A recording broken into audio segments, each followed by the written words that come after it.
kukuzanga mwana wanga unapita kuti kukuzanga mwana wanga unapita kuti kukuzanga mwana wanga unapita kuti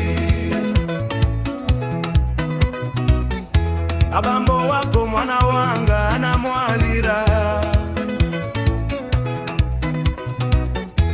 kukuzanga mwana wanga unapita kuti tikulonse liti kukufunafuna miseundi mminda tikuyendayenda abambo wako mwana wanga anamwalira mitima yatu yadzaza ndi chisoni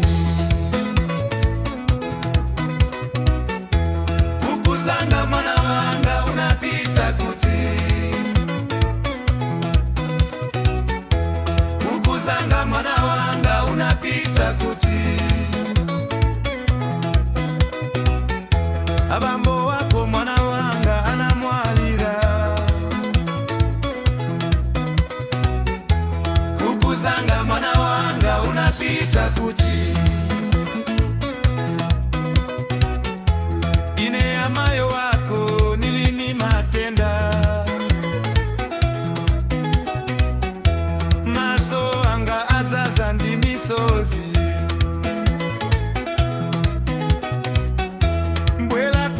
mwana wanga wokondedwa